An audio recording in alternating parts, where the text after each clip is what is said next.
Jadi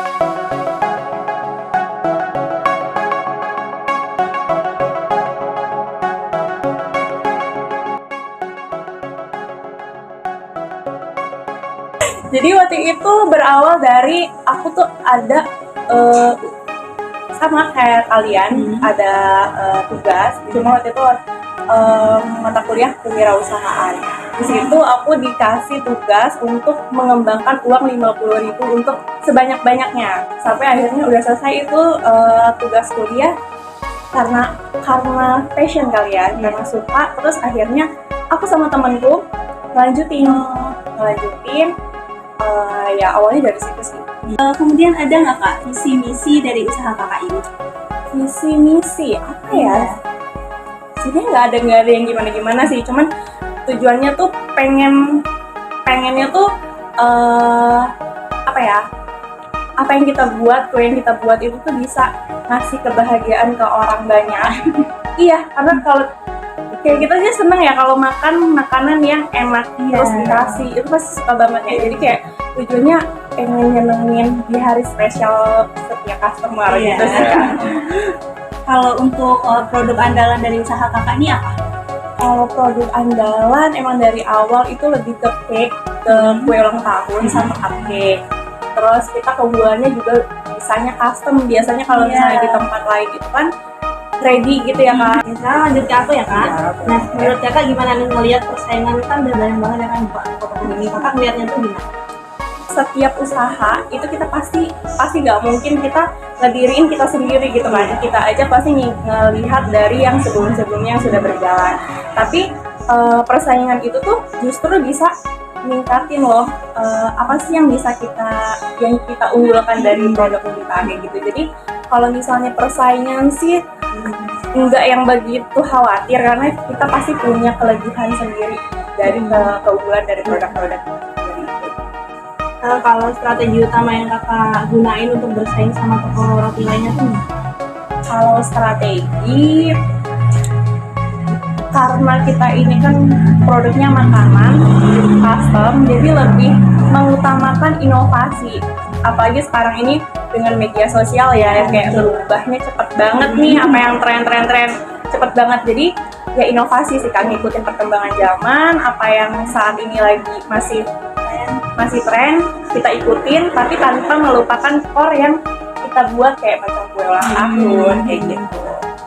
Kalau untuk harga pastinya tetap ngikutin sama HPP kita ya. Kita nggak bisa kalau misalnya harga barang naik terus barang kita, karena kita juga fokusnya ke kualitas makanan itu tergantung sama produk yang kita pakai juga. Jadi kalau misalnya harga naik ya kita pastinya ada penyesuaian sedikit.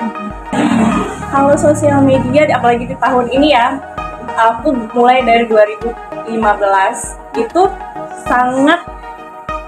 sangat berfokusnya justru di sosial media. 80% penjualan lewat sosial media. Bahkan buka toko aja baru 2 tahun ini. Jadi sebelumnya buka pun tetap fokusnya di sosial media. Jadi apalagi sekarang ya Kak, orang bisa tahu jualan kita kalau misalnya nggak pakai sosial media sih nggak akan tahu sih. Jadi emang sangat difokuskan. Kalau untuk sekarang emang harus wajib lah kalau pakai sosial media ya kan. Apalagi kuliner ya Kak? Iya, kuliner. Terus targetnya juga ke kakak-kakak ini juga salah satunya yang pastinya pemainnya sosial media gitu. Yang bikin beda sama toko lain, kita keunggulannya bisa custom Kak, gitu sih Kak. Kalau misalnya di toko lain mungkin bisa juga sih, banyak yang bisa ya kan, kita juga pasti kurang lebih sama. Cuman selain kita bisa custom, rasa sih Kak. Kalau misalnya ya itu sih yang bisa diunggulin kalau dari makanan itu, dari kualitas rasa pastinya kayak gitu ya. Selain itu juga pelayanan kayak gitu Kak. Untuk inovasi produk ya, pastinya pasti ada banget Kak. Yaitu tadi yang aku bilang, kita ngikutin perkembangan zaman. Inovasi untuk produk, bahkan nggak cuma di makanan, pastinya sangat diperlukan ya di semua bidang. Pasti dibutuhkan inovasi, perkembangan ngikutin zaman. Jadi bisa jadi ya itu yang tadi aku bilang, kita mengikuti zaman, ada yang lagi tren kita buat, kita ikutin, tapi tanpa menghilangkan fokus kita ke core jualan kita yang sebelumnya, produk kita yang sebelumnya kayak gitu. Jadi harus diinovasi, bahkan di bidang-bidang lain juga sangat dianjurkan untuk selalu berinovasi. Kalau ada pelanggan yang request tapi menurut kakak desainnya sulit nih, kakak komprominya gimana?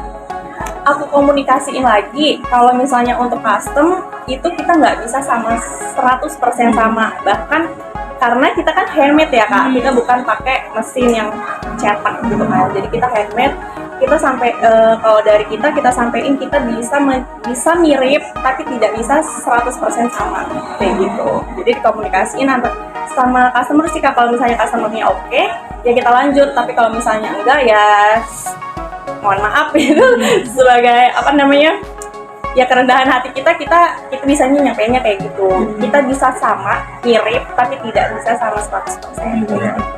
Sama kakak jalanin bisnis ini, tantangan terbesar yang pernah kakak hadapi? Tantangan terbesar itu waduh apa nih ya.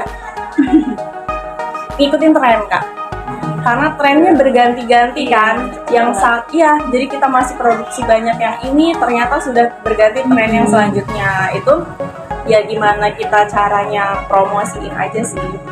Ini kak, kalau dari tantangan yang kakak hadapi tadi itu, gimana sih cara kakak itu menghadapi tantangan tersebut gitu, di tengah persaingan usaha-usaha toko kue nih yang sangat ketat gitu sekarang ini? Untuk menghadapi tantangan yang tadi itu ya berubah-berubah gitu, ya harus menyesuaikan ya kak. Kita harus mengikuti perkembangan zaman. Jadi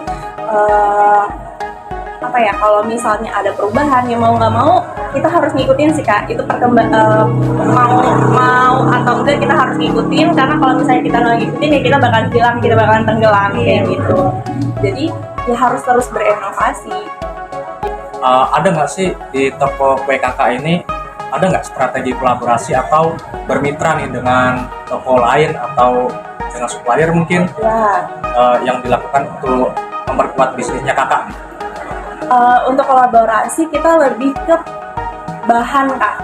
Jadi dari bahan yang kita pakai itu kita pakainya satu produk itu gitu. Jadi dari mereka yang suplai ke kita dari awal sih emang udah pakainya produk itu. Jadi kolaborasinya lebih ke situ sih kak. Cuma kalau misalnya kolaborasi ke sosial media saat ini masih berfokus ke sosial media sendiri.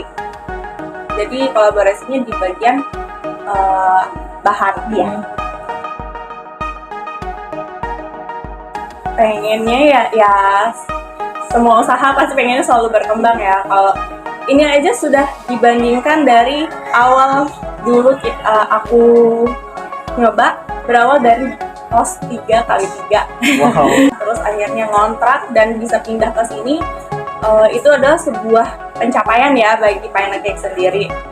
Nah untuk kedepannya ya pengennya sih bisa lebih besar, bisa berkembang, bisa lebih banyak produk, dan insya Allah pengennya sih punya cabang kayak gitu. Amin ya. Tadi pertanyaan terakhir, sebelumnya kami mengucapkan terima kasih untuk kakaknya udah bersedia wawancara. Harapan kami semoga Pineapple Cake ini bisa terus berkembang, bisa Amin. Terima kasih doanya. Di bulan Ramadan ini dijabah. Amin.